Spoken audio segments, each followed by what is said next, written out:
Hey, how's it going, guys? Hope you guys had a great Christmas and holidays.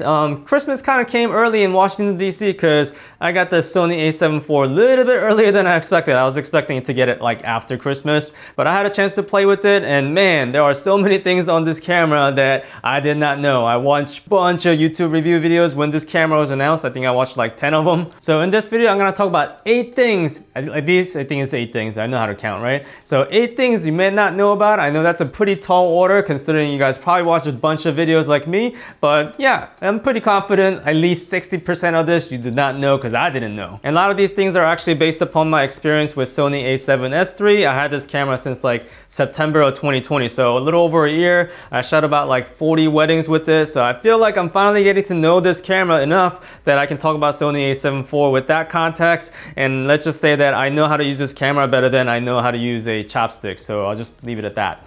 So I'm gonna break this video down to 2 parts. First part is gonna be the physical aspects about this camera, and the second part is gonna be the software related part about this camera. And of course, we're gonna dab a little bit about low light capability of this camera, so the first thing has to do with the LCD screen. Now you already know that both of these are 3-inch screens, and Sony A7 IV has 1,037,000 dots and Sony A7S III has 1,440,000 dots. It's quite a bit. So technically Sony A7S III screen is a little bit sharper. Now granted, I think Sony's LCD screen has still some way to go. I mean, they're still too small, but what you don't know is probably, even though this is a common theme between these 2 cameras, you would think they're gonna use the Sony A7S III body to make Sony A7 IV, but they're kind of similar. Like they literally look just alike, guys. I mean, like it feels the same, like everything is almost the same, but they are not. And I ran into this problem already. So I got this screen protector. Like any new camera I get, first thing I do is put the screen protector.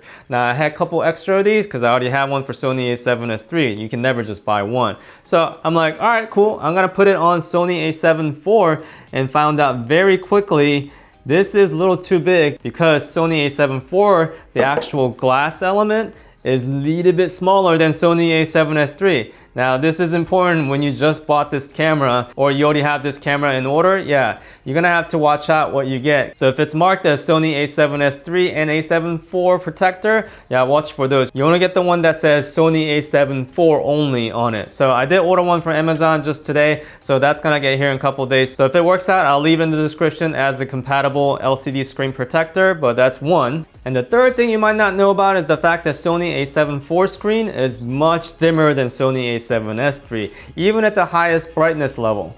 Now this isn't like a deal breaker because it is still bright enough to see it in sunlight, just not well enough to like see it in a very, very bright sunlight. So you may have to bring like an extra monitor, look through an EVF possibly when you're filming outside. Now another slight disappointment for me is the fact that Sony A7 IV does not fit inside Sony A7S III's cage. And this one is by Tilta. I love this thing mostly because just how it looks, but the fact that it looks almost the same, the camera looks identical, and when you try to fit this in the cage, you'll notice right away something's not right, because yeah, like there's like no way to fit this inside this cage, like it is hitting that corner over here. And I thought the problem was actually gonna be this mode dial. The mode dial does sit a little bit higher than Sony A7S III, but mode dial's fine, and this is a pretty snug fit. There are some cages that give you a little bit enough room, so maybe that'll work, but most cages that are like form-fitting, like, you know, muscle shirt, yeah, it's not gonna fit. And that is because Sony A7 IV is just a tad bit wider than Sony A7S III. And you can't tell this with the bare naked eyes. The only way to tell is if you actually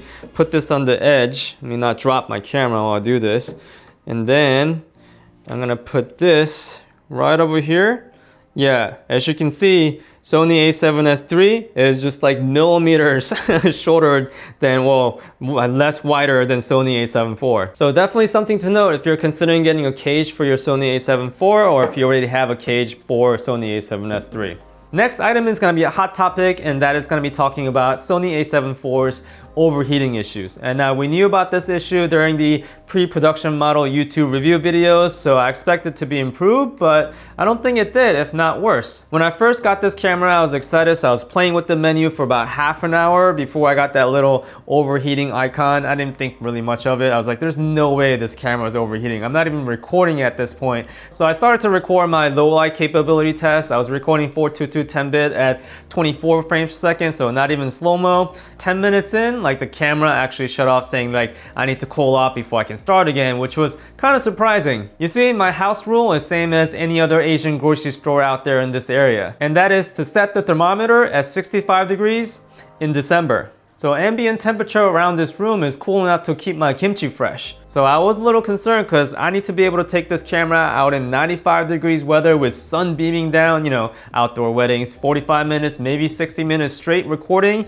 So the good news is that when I took the battery out, which was like the next logical thing to do to cool the camera down, the battery wasn't like hot to the touch, it was just warm. And when I touched the back of the camera, same thing, like it wasn't like sweltering hot. I had the LCD screen out, of course. So I think what's happening is this first firmware in the factory setting is a little bit too sensitive in terms of temperature warning. So I can foresee that second firmware is gonna address this. So as soon as you get this camera, you wanna like put this out on a production, you wanna set that auto power off temp to high and you won't have any problems, because I did that and I haven't had any issues since. Now both of these cameras actually share the same processor. They have a different sensor, but the processor is Bion's XR processor, which is a huge improvement over Sony A7 III, because as soon as I got Sony A7S III, I just noticed that right away everything was like responsive and fast. So I was very surprised to see Sony A7 IV actually being faster than Sony A7S III. So let me show you. Now one way to demonstrate that is the boot time of these two cameras. So I'm gonna go ahead and turn on the two camera exactly same time and you'll see which one comes on first. This is Sony A7 IV, this is Sony A7S III, and here we go. Ready? 1, 2, 3.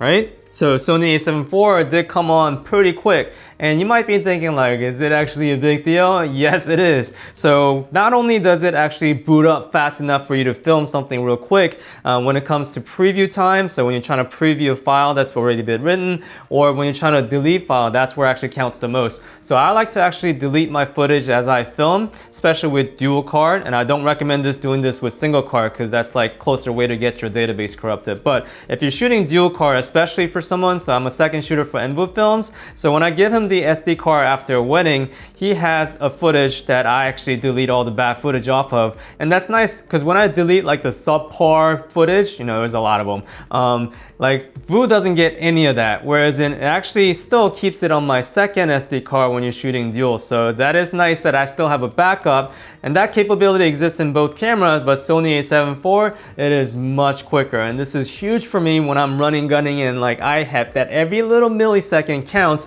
when you're filming. Preview real quick, delete. When you're filming, you know that's a bad shot, delete. Just having that cycle like be really fast, that's pretty huge. So now Sony A7 IV supports Bluetooth on the app application. So let me show you this in real time. So Image Edge is the app that you want to use when you connect to your camera. Before it was kind of clunky, like you have to like connect Wi-Fi. I just never wanted to use the app because, you know, it was just takes extra steps to connect to it. Whereas in now, like as soon as you turn on your camera and your, you know, phone or your iPad, it's pretty much already connected on Bluetooth. So I'm gonna go in here and show you guys. And as soon as you launch it, you say remote shooting. It says connected via Bluetooth, it was already done, and then it's gonna automatically connect to Wi-Fi when I click join, and just like that, it's already connected, ready to go.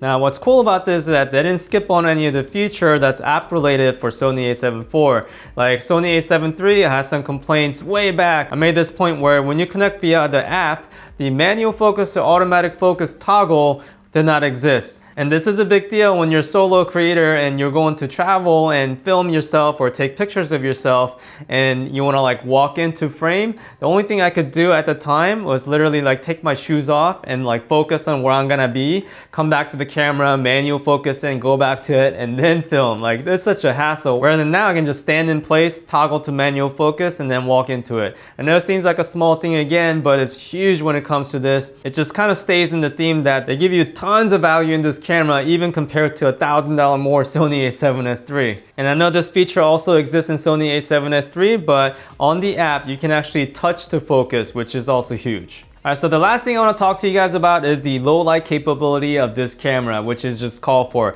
I know this is like a whole entire video, which I am actually working on, but quickly I want to talk to you guys of some of my findings. So we already know that Sony A7 IV is technically dual ISO, just like Sony A7S III, but it has a different starting point for the base ISO. The base ISO in S-Log 3, it's gonna be at 800, whereas in A7S III started at 640, right? But what's interesting about this Sony A7 IV is that second base ISO, it only starts 2 stops over, which is at 3200. Whereas in Sony A7S III, it starts at 12,800, which is like basically a little over 4 stops. So one could argue that Sony A7 IV is more practical when it comes to second ISO because you don't have to jump all the way up there and like rack up your shutter. I know, I do it all the time. So right off the bat, on the noise level, Sony A7 IV has much cleaner image at ISO 3200. And of course at ISO 12800, Sony A7S III is just way too good. What's interesting is that at ISO 51200, which is the max ISO for this camera before it starts going on extended ISO, is that it can still hang out with Sony A7S III.